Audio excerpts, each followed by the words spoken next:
Bismillahirrahmanirrahim. Assalamualaikum warahmatullahi wabarakatuh. Alhamdulillahirabbil alamin. Wassalatu wassalamu ala asrofil anbiya'i wal mursalin wa ala alihi wa sahbihi ajmain.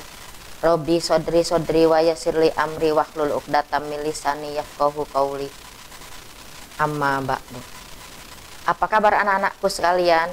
Semoga anak-anak tetap semangat dan tetap menjaga kesehatan. Nah, anak-anak, pada masa pandemi ini ya, walaupun kalian belajar di rumah ya, Ibu harapkan kalian tetap semangat ya. Nah, anak-anak, kita bertemu lagi pada acara pembelajaran jarak jauh kelas 2.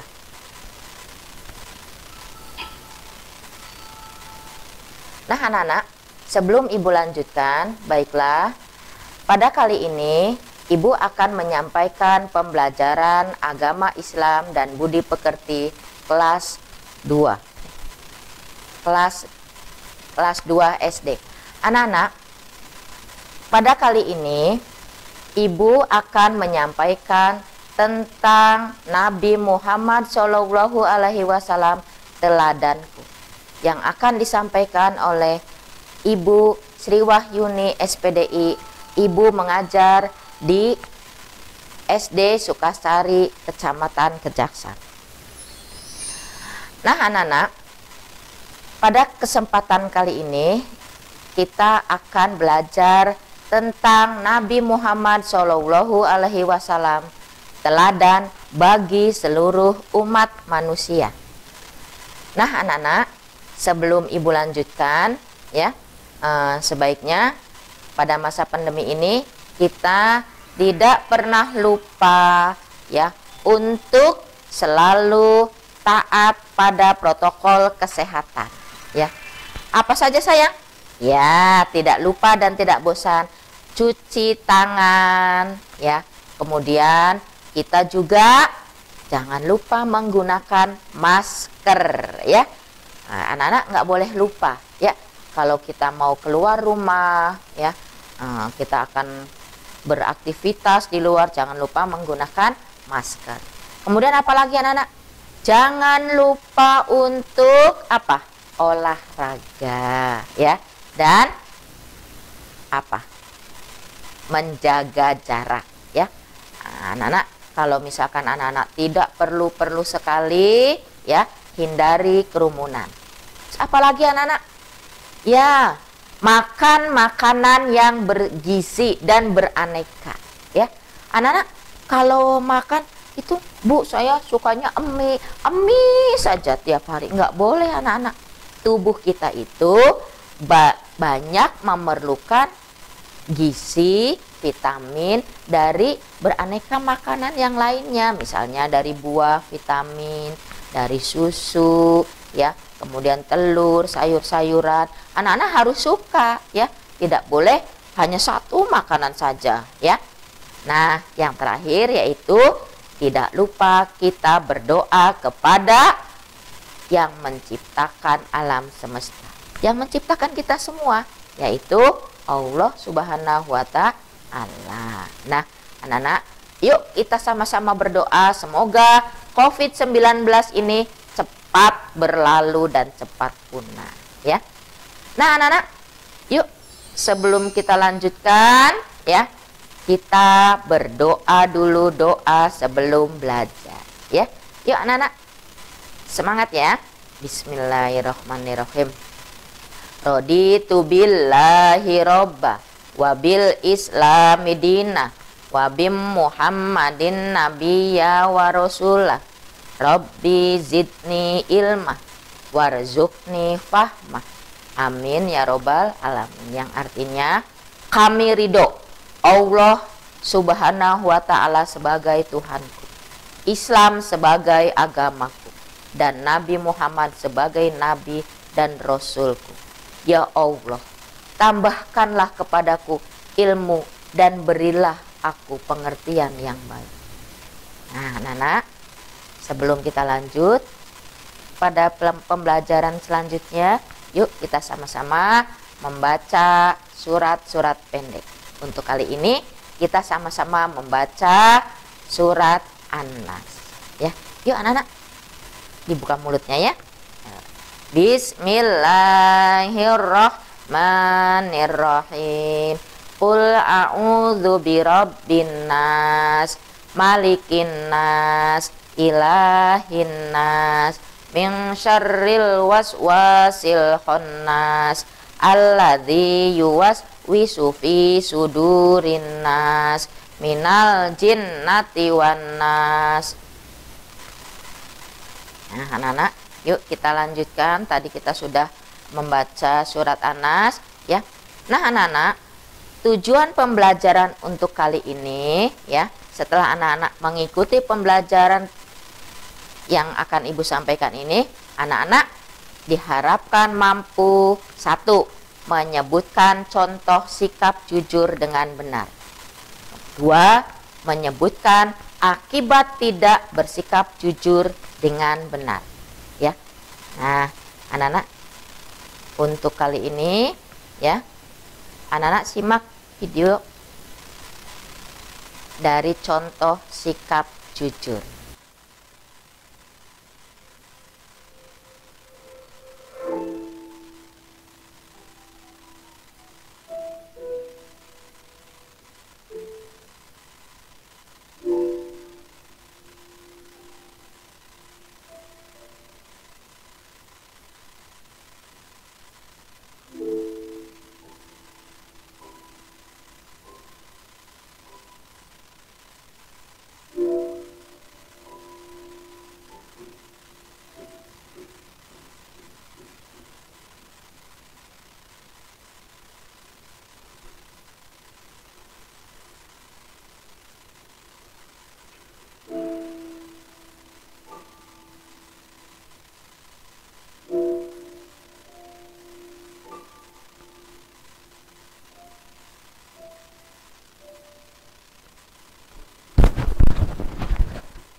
Nah, tadi anak-anak sudah menyimak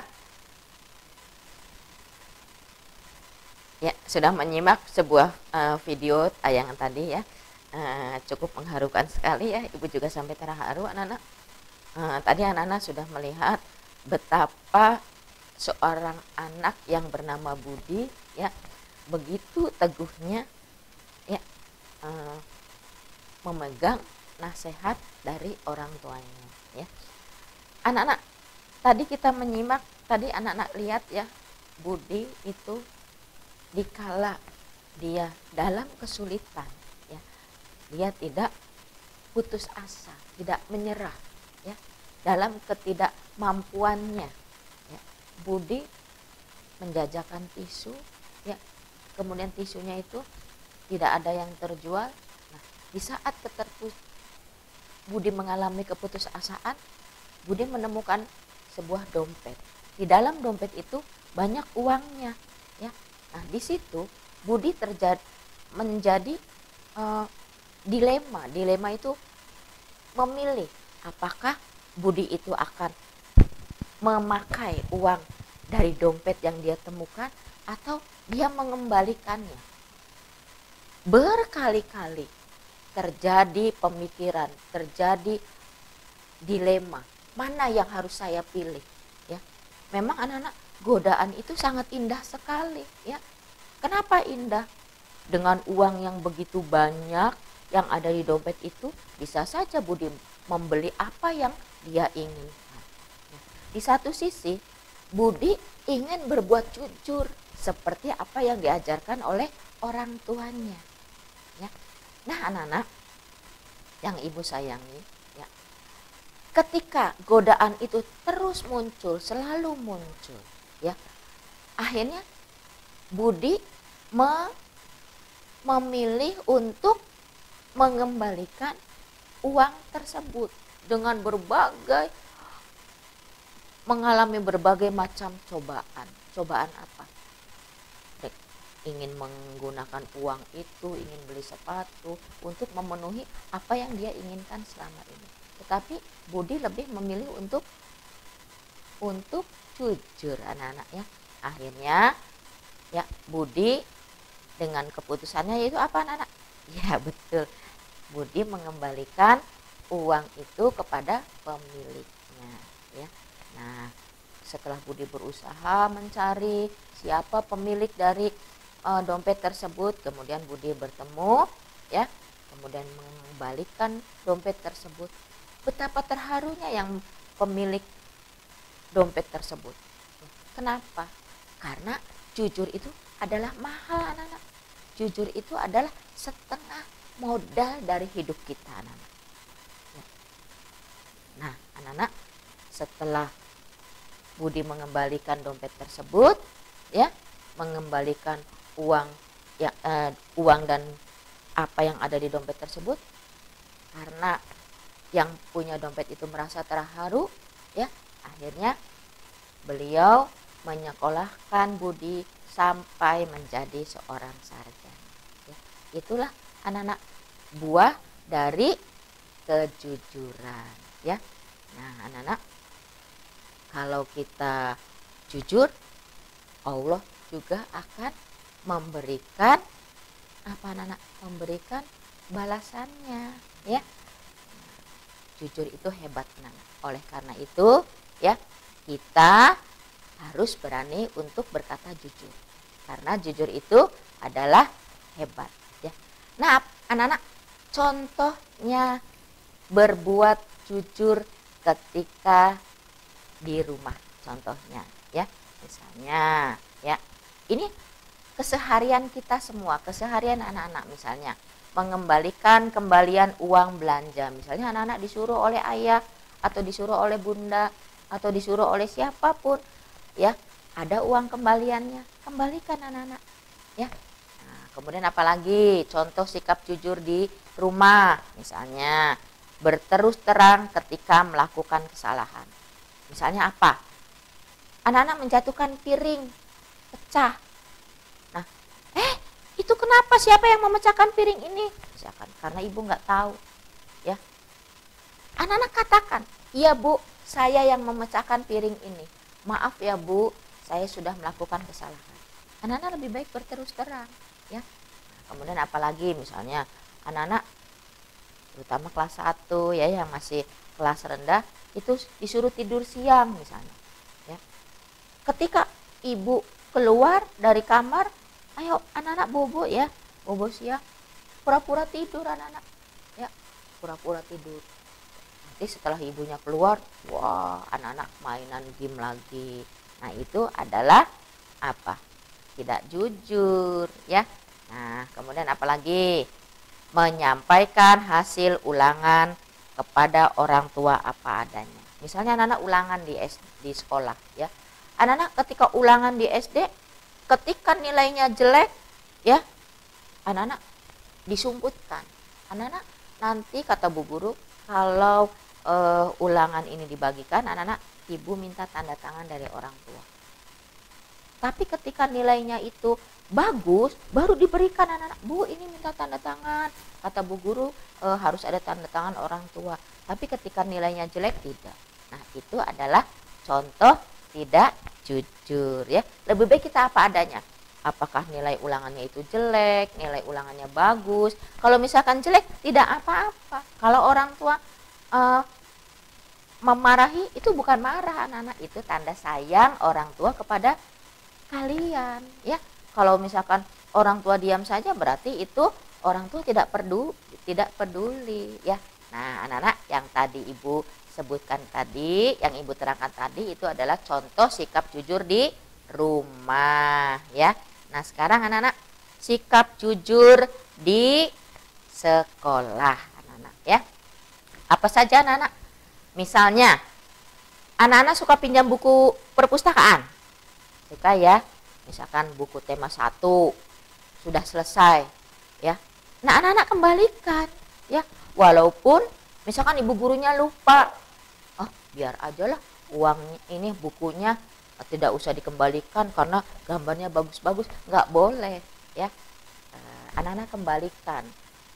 Misalkan anak-anak pinjam buku perpustakaan, wah bagus-bagus gambarnya, pinjam, kemudian tidak dikembalikan, itu nggak boleh, ya. Nah, misalnya lagi anak-anak ada tugas, misalkan tugas, Bu pinjam jus amanya ya Bu, itu harus dikembalikan anak-anak, ya. Jangan sampai buku-buku yang ada di sekolah itu, ya, tidak anak-anak kembalikan, ya. Kemudian apalagi contoh jujur di sekolah, membayar harga barang sesuai dengan ketentuan harga di kantin. Di sekolah anak-anak biasanya ada kantin kejujuran, ya. Anak-anak ambil barang sendiri, ngambil kembalian sendiri, ya. Nah, di situ kejujuran kita diuji, ya, sikap baik kita diuji. Apakah kalian jujur? Ingat anak-anak, di sebelah kanan kiri kita itu ada malaikat raqib dan malaikat atid, ya, yang akan mencatat semua amal perbuatan kita. Allah Maha melihat. Walaupun, ya, tidak ada yang melihat, Allah tetap melihat anak-anak apa yang kita lakukan, ya. Kalau anak-anak kembalian di sekolah, di kantin sekolah, ya, misalkan kembaliannya 500, anak-anak ambil 500, ya. Jangan dilebihkan. Oh, nggak ada siapa-siapa nih. Kemudian anak-anak beli kue misalkan harganya 2.000, anak-anak simpan saja uangnya di kotak uang, kotak tempat uang itu anak-anak 1.000, padahal itu harga kuenya 2.000. Nah, itu juga tidak boleh. Apalagi contoh sikap jujur di sekolah, ya, pintar, tidak menyontek saat ulangan, ya. Anak-anak, kalau kita mencontek, ya, nanti kita tidak akan bisa, ya. Kenapa? Karena tidak terasah otak kita, ya. Oh, males berpikir, akhirnya anak-anak hanya melihat punya temannya. Nah, akhirnya kemampuan kita, ya, untuk menguasai pembelajaran yang ada di sekolah itu tidak teruji. Nah, anak-anak, Ibu lanjutkan, yaitu contoh sikap jujur di sekolah. Anak-anak, contoh sikap jujur di sekolah apa saja? Pasti anak-anak pernah melakukannya, ya. Misalnya, anak-anak mengembalikan buku yang anak-anak pinjam dari perpustakaan, ya. Nah, kemudian anak-anak misalnya anak-anak pinjam buku tema 1, ya. Kemudian anak-anak mau pinjam lagi buku tema 2. Nah, anak-anak jangan lupa yang buku tema 1-nya itu dikembalikan dulu, ya. Jangan, oh ini bukunya gambarnya bagus-bagus, akhirnya anak-anak bukunya yang tema 1 tidak dikembalikan. Nggak boleh anak-anak. Itu nanti untuk adik kelas kalian, ya. Kemudian membayar harga barang sesuai dengan ketentuan harga di kantin sekolah, ya. Misalnya anak-anak jajan, ya. Di kantin sekolah biasanya itu ada kantin kejujuran, ya. Kantin kejujuran itu anak-anak membayar, di situ ada tulisannya, misalnya kue harganya 2.000. Anak-anak masukkan 2.000. Uangnya 5.000, anak-anak kembali, ya. Nah, kembalinya ngambil sendiri. Harganya 2.000, berarti kembalinya berapa? Ya, 3.000. Jangan anak-anak ngambil nggak ada seribuannya, udah ngambilnya 4.000. Nah, itu berarti tidak jujur, ya. Nah, kemudian apa lagi? Tidak mencontek saat ulangan, ya. Anak-anak, kita belajar di sekolah itu untuk meningkatkan kemampuan kita, ya, supaya kita menjadi anak yang pandai. Kalau kita selalu mencontek kepada teman kita, akhirnya apa? Ya. Akhirnya kecerdasan kita tidak terasa. Karena apa?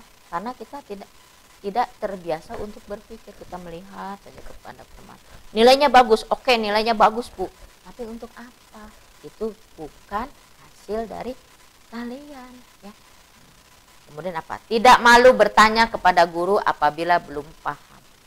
Kalau anak-anak belum paham pelajaran yang diterangkan oleh guru, anak-anak nggak usah malu. Nanti saya dibilangnya, ih kamu bodoh, ih. Nggak boleh. Setiap murid itu, setiap anak-anak itu mempunyai kecerdasan yang berbeda. Apabila anak-anak tidak atau belum paham suatu pembelajaran, suatu pelajaran, anak-anak boleh bertanya, Bu, saya belum paham misalkan tentang pembagian. Boleh anak-anak bertanya, ibu guru pun akan senang kalau kalian bertanya, ya. Nah, itu adalah contoh sikap jujur di sekolah, ya. Nah, sekarang contoh jujur di lingkungan, ya. Contohnya, tidak membuat alasan bohong saat dimintai bantuan. Biasanya anak-anak kalau di masyarakat itu suka ada kerja bakti. Aduh Pak, maaf sekali Pak, saya nggak bisa ikut kerja bakti besok karena saya sedang sakit. Sedang sakit alasannya anak-anak. Padahal dia tidak sakit, sehat. Nggak boleh anak-anak. Nanti oleh Allah diberi sakit sungguhan, ya. Kemudian apalagi? Mengeluarkan pendapat sesuai hati nurani. Kalau misalkan di dalam suatu rapat, ya, kita dimintai pendapat, kita tidak usah tidak usah berbohong anak-anak. Misalnya, biasanya kalau anak-anak pemilihan KM, ya, misalkan pemilihan KM misalkan yang pertama Amir, kemudian Charlie misalkan, terus pilihan yang ketiga misalkan Budi. Anak-anak, saya sukanya sama Charlie. Anak-anak pilih Charlie misalnya. Jangan anak-anak, kamu jangan pilih itu. Anak-anak tergantung teman saya kok milihnya Budi ya. Jangan, ya. Kalau anak-anak, saya sukanya Charlie karena Charlie itu orangnya cakap, tegas, kemudian pandai bisa menjadi teladan bagi teman-teman. Anak-anak pilih sesuai dengan hati nurani. Itu contohnya pendapat sesuai dengan hati nurani. Kemudian apalagi? Bersedia bertanggung jawab atas perbuatan yang merugikan orang lain. Misalnya, contohnya bertanggung jawab atas perbuatan yang merugikan orang lain. Misalnya anak-anak apa? Ya, misalkan anak-anak bermain bola, ya, bermain. Biasanya kalau di kampung, ya, itu luas anak-anak, ya, di lapangan luas dekat sawah. Tapi kalau misalkan kita di kota, lahannya sangat terbatas. Misalnya anak-anak main bola karena lahannya terbatas, ya, karena lahannya terbatas, akhirnya apa? Ya, anak-anak bermain bola asik, ya, saking asiknya kemudian bolanya kena rumah orang, kacanya pecah. Ya. Nah, anak-anak dengan temannya itu nggak boleh lari anak-anak. lari. Jangan. Ketika orang yang punya rumah itu keluar, ini siapa yang memecahkan jendela kaca saya, rumah saya? Anak-anak, sebagai seorang anak harus belajar berjiwa kesatria. Ibu maaf bu, kami yang memecahkan kaca jendela ibu. Maaf, kami tidak sengaja. Kalau kita baik-baik berkatanya, ya, kemudian kita bertanggung jawab, kita menunjukkan rasa tanggung jawab kita, rasa penyesalan kita kepada yang punya rumah itu, insya Allah orang yang punya rumahnya pun anak-anak akan legowo, ya. Kalau misalkan minta ganti, anak-anak bisa urunan, ya. Bukan anak-anak malah lari dengan teman, yuk lari yuk. Nah, itu adalah sikap yang tidak bertanggung jawab. Kemudian apalagi? Tidak mengurangi timbangan atau takaran. Ini sangat perbuatan yang sangat buruk. Kenapa? Karena merugikan orang lain, ya. Untuk kepentingannya akhirnya apa? Timbangannya itu di bawahnya itu dipasang besi anak-anak supaya lebih berat. Akhirnya makanan atau barang yang ditimbang itu kurang. Nah, itu anak-anak tidak baik. Kenapa? Karena merugikan orang lain, ya. Nah, anak-anak itu adalah contoh sikap jujur di lingkungan, ya. Nah, sekarang apa akibatnya tidak jujur? Ya, akibatnya tidak jujur itu anak-anak, satu, menyebabkan perpecahan, ya. Yang tadinya bersahabat, yang tadinya bersaudara, ya. Nah, akibat salah satu dari kita tidak jujur, ya, itu akan menyebabkan perpecahan. Kenapa? Karena kalau kita tidak suka dibohongi, orang lain pun tidak mau dibohongi, ya. Kemudian orang tidak percaya lagi kepada kita. Akibat tidak jujur, orang tidak percaya lagi kepada kita. Kenapa? Ya, malas main sama orang itu, main sama si A. Kenapa? Karena dia itu tukang bohong. Ya. Nah, akibat dari ini apa? Akhirnya dijauhi oleh orang. Ya. Orang tidak akan mau lagi berteman dengan kita. Ya. Akhirnya apa? Kita susah mencari teman. Karena kita sudah dicap menjadi pembohong. Kita susah mencari teman, ya. Nah, kemudian nama baik kita akan tercemar. Nama baik kita, jangan main sama si A, jangan main sama si Budi, karena si Budi itu orangnya tukang bohong. Oke, nama kita jadi terkenal, tapi stempelnya adalah pembohong, ya. Kemudian apalagi? Disepelekan orang lain, misalnya guru membuat kelompok belajar, kelompok 1, 2, 3, 4, ya. Kelompok 1. Bu, saya nggak mau Bu sama Budi tuh. Orangnya tukang bohong.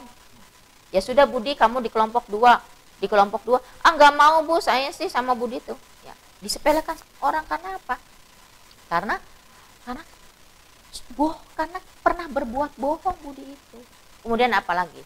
Hati tidak pernah tentram. Kenapa? Karena kita melakukan kesalahan, ya. Contohnya, misalnya anak-anak mengambil uang temannya, ya. Anak-anak tahu bahwa itu perbuatan yang tercela, perbuatan yang buruk, ya. Perbuatan yang buruk. Jangan nanti ketahuan enggak ya sama orang. Iya tahu. Walaupun teman kita itu tidak tahu, tapi Allah Maha melihat. Ya, Allah itu Maha melihat, karena di tangan kanan kiri kita itu ada malaikat yang mencatat semua amal perbuatan kita, apakah yang baik ataupun yang buruk. Dan yang terakhir itu di akhirat dibenci oleh Allah. Ya. Nah, anak-anak, itu adalah akibat dari tidak jujur. Ya, kesimpulan dari pembelajaran yang ke-1 kelas 2 ini, ya, kesimpulannya, ya, anak-anak, tentang Nabi Muhammad SAW, teladanku, yaitu tentang kejujuran, ya. Anak-anak tahu kan, Nabi Muhammad itu mendapat gelar Al-Amin karena apa? Karena kejujurannya, karena dapat dipercaya, orang yang dapat dipercaya.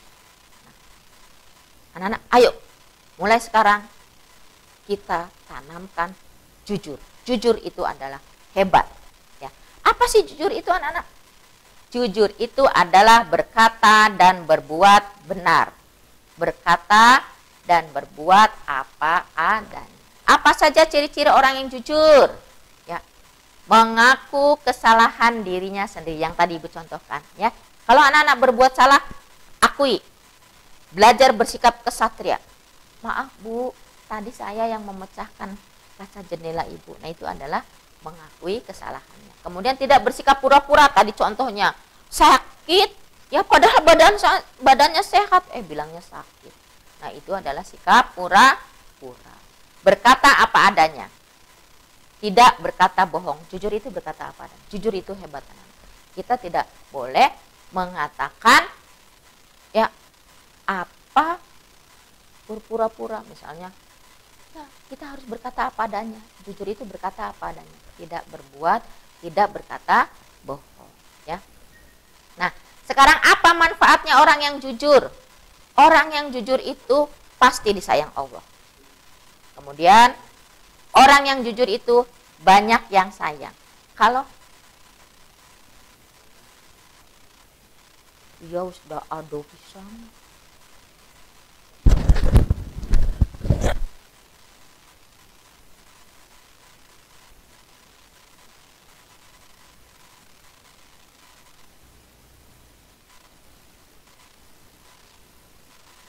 Terus Pak. Ya. Orang yang jujur banyak disayang orang, ya. Kemudian apa? Hidupnya bahagia dan tenang. Kenapa tenang? Karena kita tidak akan merasa ketakutan. Oh, jangan-jangan nanti ketahuan ya, yang tadi Ibu contohkan ngambil uang itu. Nanti ketahuan enggak ya sama guru, nanti ketahuan enggak ya sama teman-teman begitu. Hidupnya tidak akan tenang, tapi orang yang jujur hidupnya bahagia dan tenang. Orang yang jujur akan banyak teman. Oh iya, betul, akan banyak teman karena teman-teman akan suka dengan kita. Kenapa? Karena kalau kita tidak mau dibohongi, orang lain pun tidak mau dibohongi. Ya, lebih baik kita berkata apa adanya. Ya, jadi kalau kita berbicara, orang akan mendengarkan kita. Karena apa? Karena apa yang kita katakan itu benar. Ya, nah, terus apa lagi? Lebih percaya diri. Lebih percaya diri kenapa? Karena kita yakin bahwa kalau kita berkata, orang akan percaya sama kita karena kita tidak berbohong. Kita mengatakan apa adanya. Dari kita mengatakan apa adanya itu, maka kita menjadi dapat dipercaya oleh orang, ya. Nah, yang terakhir yaitu di akhirat mendapat surga, ya. Nah, anak-anak, tadi manfaat orang yang jujur. Sekarang akibat tidak jujur. Dijauhi teman, jelas dijauhi teman, ya. Karena apa? Karena teman tidak akan mau berteman dengan kita lah. Ngapain bermain dengan orang yang suka bohong, ya. Janji, besok kita main bola ya, datang jam 9, datang jam 8, nggak taunya nggak datang, ya. Kemudian tidak disayang Allah, tentu saja tidak disayang oleh Allah. Kenapa? Karena Allah itu tidak suka sama orang yang berbuat bohong, ya. Kemudian disepelekan semua orang. Pasti orang akan menyepelekan kita. Kenapa? Lah ngapain sama orang itu, orang itu kan suka bohong. Ya, akhirnya teman-teman akan menjauhi kita, ya. Orang, teman, saudara tidak akan percaya lagi kepada kita. Ya. Nama kita jadi terkenal, ya, tapi terkenalnya buruk. Nah, itu Budi mah tukang bohong, dicap, ada capnya, ya. Akhirnya anak-anak apa? Kalau berbicara selalu bilang demi Allah, nggak boleh anak-anak. Ya. Ciri-ciri orang yang suka bohong itu dia dengan mudah mengatakan demi Allah. Anak-anak nggak usah ngomong demi Allah, sering-sering banget. Ya. Bilang demi Allah itu nggak boleh. Allah kenapa? Ciri-ciri orang yang mudah mengatakan demi Allah itu adalah orang yang tukang bohong. Ya. Bu, nanti orangnya nggak percaya, temannya nggak percaya. Nah, anak-anak, tanamkan. Kalau kita sudah biasa berkata jujur, ya, kita tidak bilang demi Allah pun orang akan percaya. Ya, nggak boleh anak-anak dikit-dikit bilang demi Allah, itu dosa besar. Ya, dikit-dikit bilang demi Allah, nggak boleh. Ya, ingat, orang yang dengan mudah mengatakan demi Allah itu adalah ciri-ciri tukang bohong. Ya. Kita biasakan, walaupun kita berkata apa adanya, sehingga orang akan percaya pada kita walaupun kita tidak berkata demi Allah juga. Ya. Nah sekarang sikap jujur itu untuk siapa? Kepada siapa? Kepada siapa saja? Ya, jelas, 1, kepada Allah. 2, pada diri sendiri. Ya. Kemudian 3, orang tua. Dan yang terakhir yaitu kepada sesama, kepada teman. Ya. Nah itu adalah sikap jujur. Ya. Jadi jujur itu kepada siapa saja, di mana saja. Ya. Insya Allah dengan kita berkata jujur, berbuat jujur, dimanapun kita berada, kita akan menjadi orang yang sukses. Ya. Nah itulah anak-anak. Yang terakhir dari paparan semua yang Ibu terangkan itu, ya, yuk kita berlatih, ya, kita berlatih, ya, siap ya? Oke. Nah anak-anak, pertanyaan yang pertama yaitu Allah Subhanahu Wa Taala menyayangi dan mencintai orang yang apa? Allah suka pada orang yang apa? 2, orang yang berbohong termasuk orang yang apa? Kalau orang yang suka bohong, ya, itu termasuk orang yang apa? Kemudian 3, apabila bersikap jujur, maka kejujuran menuntun kita kepada apa? Nah, silakan anak-anak kerjakan jujur ya, dengan jujur. Ya. Silakan anak-anak coba untuk dikerjakan sendiri dulu. Silakan anak kerjakan sendiri. Kalau tidak bisa, silakan anak-anak boleh bertanya kepada kakak, kepada ayah atau kepada bunda atau kepada guru agama kalian di sekolah. Selamat mengerjakan sayang, ya. Nah, Ibu tunggu. Anak-anak tetap semangat ya, tetap semangat ya. Nah, walaupun di masa pandemi kita tetap semangat untuk belajar, meraih untuk sukses. Dan jangan lupa, jujur itu hebat. Mari kita terapkan dalam pembiasaan kehidupan kita sehari-hari, dimanapun, kepada siapapun. Nah, itulah anak-anak pembelajaran Ibu kali ini. Semoga apa yang Ibu sampaikan, ilmu yang Ibu sampaikan berguna untuk kalian semua. Ya. Nah, anak-anak, baiklah, pembelajaran kali ini Ibu akhiri saja ya. Wabillahi taufik wal hidayah. Wassalamualaikum warahmatullahi wabarakatuh. Selamat belajar anak-anak, tetap semangat.